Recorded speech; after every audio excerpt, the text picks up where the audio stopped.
Témoignage de guérison par la prière. Ma maladie incurable a été miraculeusement guérie. Par Zhang, Chine. Quand je découvre que j'ai une maladie incurable et que je tombe dans le désespoir. En octobre 2016, j'ai commencé à souffrir d'urémie, et à la suite dans plusieurs hôpitaux réputés de Beijing, on m'a diagnostiqué une grave maladie rénale. Il n'y avait que deux possibilités de traitement pour me permettre de rester en vie, soit une transplantation rénale, soit la dialyse. Pour moi, ce résultat se résumait à une condamnation à mort. La greffe de rein était bien au-dessus des moyens de la travailleuse ordinaire que j'étais, si bien que je n'osais même pas y songer. Quant à la dialyse, elle me coûterait plus de 600 yuans et il me faudrait une dialyse 3 fois par semaine, ce qui voudrait dire que chaque semaine j'allais devoir dépenser pratiquement l'air mensuel de mon mari, et nos économies ne résisteraient pas longtemps à ce niveau de dépenses. Je ne pourrais pas du tout assumer le coût de l'un ou l'autre de ces deux traitements.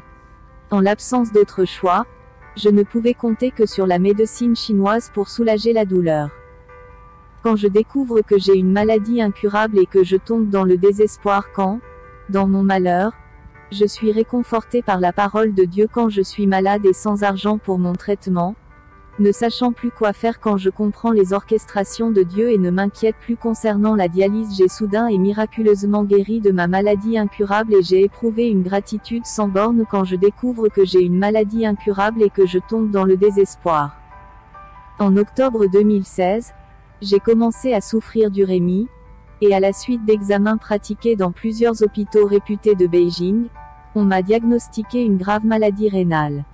Il n'y avait que deux possibilités de traitement pour me permettre de rester en vie, soit une transplantation rénale, soit la dialyse.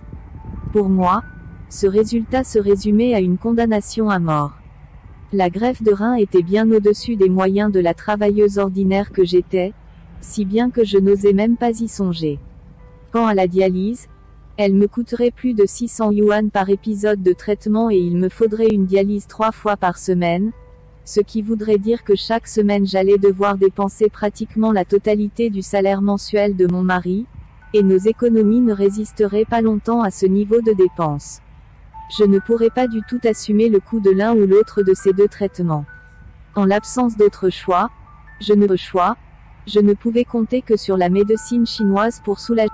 Film chrétien complet en français HD, il est bon de croire en Dieu, une histoire vraie. Film chrétien complet en français HD, il est bon de croire en Dieu, une histoire vraie. Tout en recourant à la médecine chinoise, j'ai continué à implorer et prier Dieu, en me fiant à Dieu comme à mon unique soutien et à mon unique espoir, l'espoir que Dieu me guérisse. Or, le temps passait et mon état ne s'améliorait pas, et même, il empirait. Je me disais, Dieu aime les hommes, et Dieu peut relever les morts, et pour Dieu ma maladie n'est pas un problème difficile à résoudre. Cependant j'ai prié Dieu, alors pourquoi mon état ne s'est-il pas amélioré? Et puis, j'ai vraiment beaucoup souffert et beaucoup travaillé. Comment se fait-il que Dieu ne s'en souvienne pas et qu'il ne me guérisse pas de ma maladie quand, dans mon malheur, je suis réconforté par la parole de Dieu? Je vivais dans la souffrance de la maladie et je me plaignais contre Dieu. J'étais malheureuse, et je ne savais pas comment faire face à une telle situation. Dans ma faiblesse, je ne pouvais que venir devant Dieu et prier, dire à Dieu ma douleur et lui demander de me guider et de me permettre de comprendre son dessein dans ces circonstances. Par la suite, j'ai lu ces paroles de Dieu. La foi des hommes est requise quand quelque chose ne peut pas être vu à l'œil nu, et ta foi est requise quand tu ne peux pas renoncer à tes propres notions. Lorsque l'œuvre de Dieu n'est pas claire pour toi, ce qui est requis, c'est que tu aies la foi et que tu adoptes une position ferme et que tu portes témoignage. Quand Job atteignit ce point, Dieu lui apparut et lui parla. Après avoir lu ces paroles de Dieu, j'ai compris que la raison du tourment de ma maladie était que Dieu interrogeait ma foi pour voir si j'étais capable de rester droite et de témoigner, sans me plaindre et sans me méprendre sur Dieu en ne voyant pas ses accomplissements quand je souffrais dans mon corps.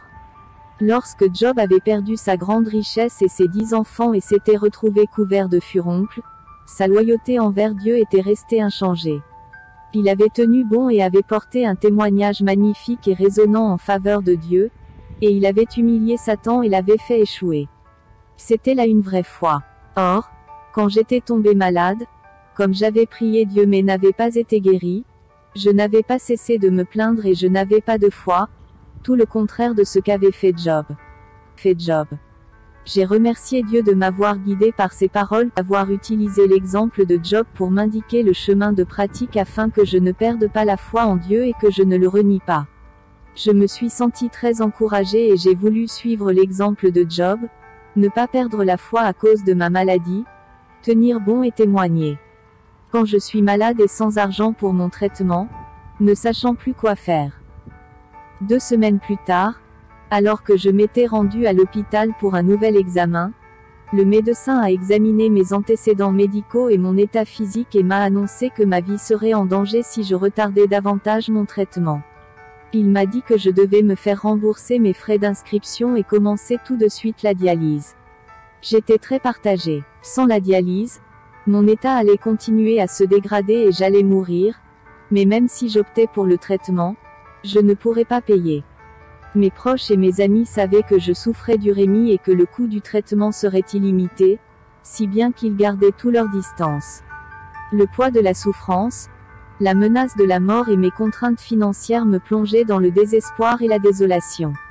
Je me suis assise, hébétée, sur le tabouret dans le couloir de l'hôpital, affaiblie et incapable de cesser d'implorer Dieu. Ma vie touche vraiment à sa fin. Depuis tout ce temps que je me traite avec la médecine chinoise, sans interruption, et que je te prie tous les jours, mon état, au lieu de s'améliorer, a empiré. Dieu, je ne sais pas quoi faire maintenant, et je te prie de m'éclairer pour que je puisse comprendre ton dessein. Après avoir prié, je me suis senti un peu plus calme. J'ai pensé à ce passage des paroles de Dieu. Aujourd'hui, il y a encore ceux qui croient en Dieu, doctrine vide de sens. Ils ignorent qu'il leur manque l'essence de la croyance en Dieu et qu'ils ne peuvent pas obtenir l'approbation de Dieu. Malgré cela, ils prient Dieu pour qu'il leur offre la sécurité et une grâce suffisante. Arrêtons-nous, faisons taire notre cœur et demandons-nous, croire en Dieu pourrait-il réellement être la chose la plus facile sur terre? Croire en Dieu pourrait-il ne rien signifier de plus que recevoir beaucoup de grâce de Dieu? Les gens qui croient en Dieu sans le connaître, ou qui croient en Dieu, mais s'opposent à lui sont-ils à même de satisfaire la volonté de Dieu? Confronté à ces paroles de Dieu, j'ai eu honte que je ne croyais en Dieu que pour obtenir des bénéfices, et non pour obtenir l'approbation de Dieu. Dieu exige qu'on l'aime de tout son cœur, de toute son âme et avec tous ses efforts, qu'on le satisfasse avec un cœur pur et qu'on soit capable d'en mettre en pratique. Or, depuis que j'avais commencé à croire en Dieu, je travaillais, je me privais et je me dépensais sans compter pour répandre l'évangile, et le prix que j'avais payé, j'en faisais un capital d'échange contre toujours plus de bénédictions de la part de Dieu. Ce que je faisais, c'était pour ma propre satisfaction, pour obtenir des bénéfices. Et donc, quand mes souffrances ne me valaient pas des bénédictions de Dieu mais faisaient que je tombais malade, j'étais découragé et je me plaignais de Dieu. C'était à cause de mes notions erronées sur Dieu. J'ai pensé à la manière dont Job, ayant perdu toutes ses richesses et étant couvert de furoncles, avait tout de même pu témoigner ainsi, « Nous recevons de Dieu le bien, et nous ne recevrions pas aussi le mal. » Job 2h10. Pierre avait aussi été crucifié la tête en bas et était mort soumis à Dieu. L'un et l'autre avaient su mettre de côté leurs propres intérêts pour satisfaire Dieu, lui obéir et le craindre. Ils avaient vraiment eu foi en Dieu et ils avaient été solides dans leur témoignage. Quant à moi, je croyais en Dieu non pas pour être attentive à sa volonté, pour m'acquitter de mes devoirs en tant qu'être créé ni pour satisfaire à ses exigences, mais pour négocier avec Dieu partout en vue d'obtenir plus d'avantages. Ses poursuites et ses positions étaient absolument incorrectes, et bien trop égoïstes. Plus j'y pensais, plus j'avais le sentiment d'être redevable à Dieu. Depuis longtemps, je croyais en Dieu et je lisais souvent sa parole, mais je n'étais pas capable de la mettre en pratique. Je n'étais vraiment pas digne d'obtenir le salut de Dieu ni de vivre en sa présence. J'ai pensé à un autre passage des paroles de Dieu. Lorsque tu fais face à des souffrances, tu dois pouvoir oublier la chair et ne pas te plaindre de Dieu. Quand Dieu se cache de toi, tu dois être en mesure d'avoir la foi pour le suivre, pour maintenir ton premier amour sans le laisser faiblir ou disparaître. Peu importe ce que Dieu fait, tu dois te soumettre à son dessein et être plus disposé à maudire ta propre chair qu'à te plaindre de lui. Lorsque tu fais face à des épreuves, tu dois satisfaire Dieu en dépit de tes larmes amères ou de ta réticence à te défaire de quelque chose que tu aimes. Cela seul est l'amour et la foi véritable. Ces paroles de Dieu étaient appropriées, car elles m'ont permis de comprendre que ma foi n'était pas sincère si je ne suivais Dieu que dans les moments favorables. Un tel amour de Dieu ne résiste pas aux épreuves, et ce sont toujours les circonstances difficiles qui révèlent notre véritable stature spirituelle. Seuls ceux qui croient sincèrement en Dieu et mettent ses paroles en pratique sont disposés à souffrir pour satisfaire Dieu quelles que soient les circonstances.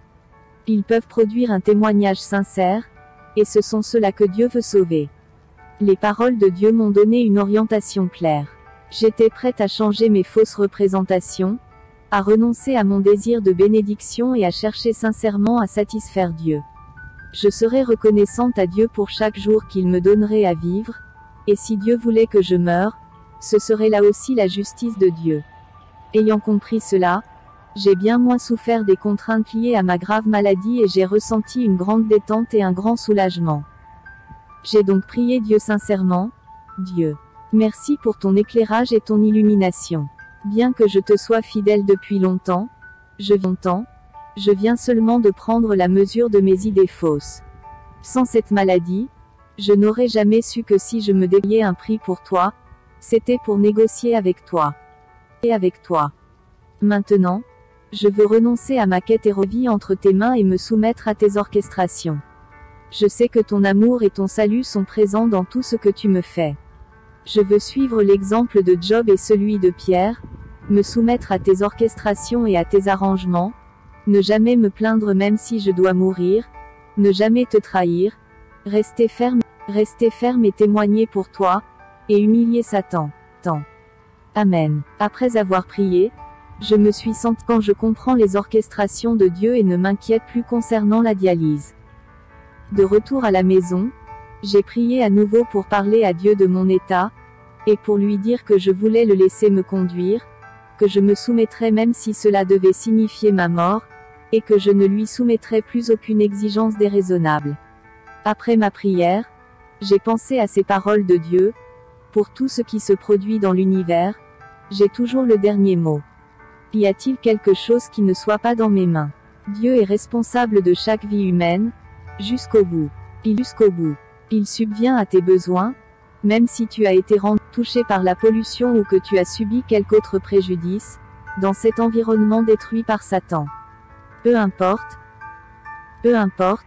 Dieu subviendra à tes besoins et te laissera cela. Oui, Dieu ne prend pas le décès d'un homme à la légère. Ces paroles de Dieu m'ont grandement réconforté.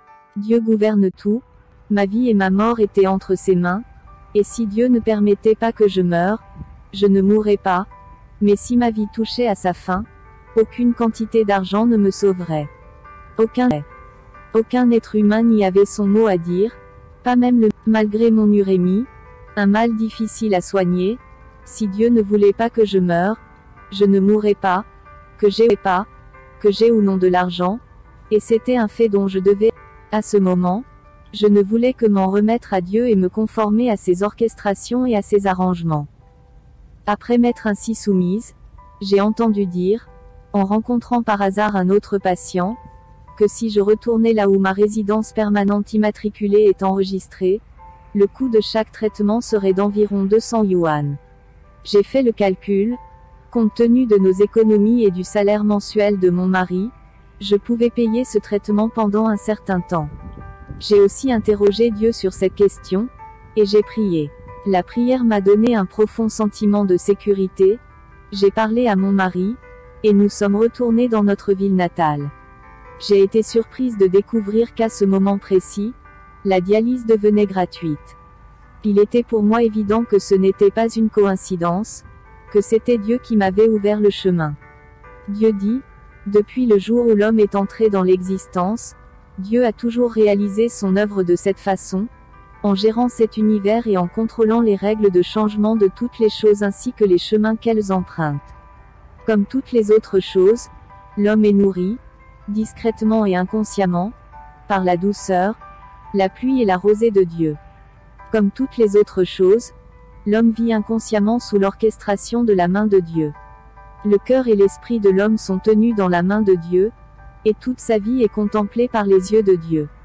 Peu importe que tu y crois ou non, toutes les choses, qu'elles soient vivantes ou mortes, évolueront, changeront, se renouvelleront et disparaîtront conformément aux pensées de Dieu. C'est de cette manière que Dieu préside sur toutes les choses. Dieu a tout créé, il domine les règles de l'existence de toutes les choses, ce qui vit même ce qui est sans vie, et tout est contenu dans ses orchestrations et ses arrangements. Les pensées et les idées de chacun, chaque changement et toutes les situations de la vie font aussi l'objet de l'observation de Dieu. Quand j'ai cessé d'être limité par ma maladie et quand j'ai décidé de renoncer à mon désir de négocier avec Dieu et de me conformer à ses orchestrations, Dieu a disposé les gens, les affaires et les choses de manière à m'aider, à se réaliser sans dépenser d'argent. J'ai senti que Dieu était à mes côtés à tout moment, attentif à ma faiblesse, pour me guider, m'aider et m'ouvrir la voie. Ma condition s'est beaucoup améliorée, une gratitude illimitée.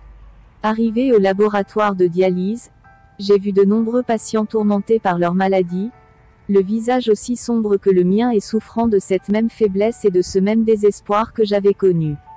J'étais plus gravement atteint que tous, mais j'ai été sûr que je me rétablissais plus vite que n'importe qui d'autre.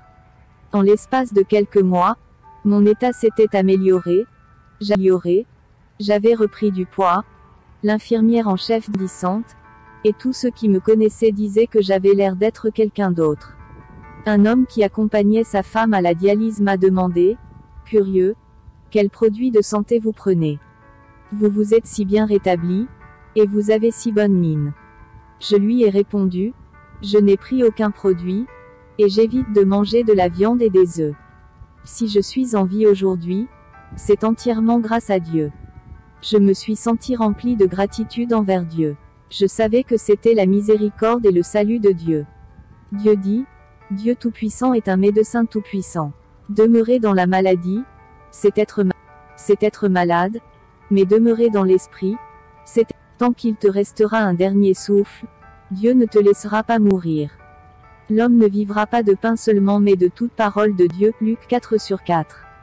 En méditant ces paroles de Dieu, quand je me rappelle la manière dont Dieu m'a sorti de ma maladie, je verse souvent devant lui des larmes de gratitude éperdues.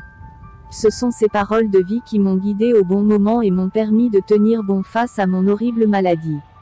Quand j'étais en phase terminale et extrêmement affaibli, les paroles de Dieu m'ont donné la foi. Quand le médecin m'a dit que j'étais gravement malade et que je pouvais mourir à tout moment, quand j'étais désespéré, Dieu a utilisé ces paroles pour me guider et pour me dire que ma conception de la croyance en Dieu comme moyen d'obtenir des bénéfices était erronée. Quand je me suis tourné vers Dieu et que j'ai voulu lui obéir, Dieu a disposé les gens, les affaires et les choses de manière, et j'ai miraculeusement guéri de mon urémie sévère. Cette expérience m'a vraiment fait ressentir l'acte merveilleux de Dieu. Aujourd'hui, ma santé s'améliore, et je remplis mes devoirs dans l'Église. Je chéris plus que jamais la seconde vie que Dieu m'a donnée. Tous les jours, je peux contempler ce monde verdoyant et profiter de tout ce que Dieu a créé et de l'approvisionnement abondant de paroles de Dieu, et je peux contribuer à diffuser l'évangile de Dieu. Je me sens que je suis la personne la plus bienheureuse du monde. Dans le reste de ma vie, je veux faire de mon mieux dans mes devoirs pour témoigner devant plus de monde de l'œuvre que Dieu a accomplie en moi et de son salut, afin de rendre à Dieu l'amour qu'il m'accorde. Que toute la gloire revienne à Dieu. Shalom shalom bien-aimés dans le Seigneur, vous venez de suivre ce témoignage très édifiant. Abonnez-vous à la chaîne YouTube, activez la cloche de notification, likez la vidéo. Partagez la vidéo. Pour tous les bien-aimés qui ont des messages, des révélations, des témoignages de bien vouloir me contacter, mon numéro se trouve dans la description. Soyez bénis, Amen.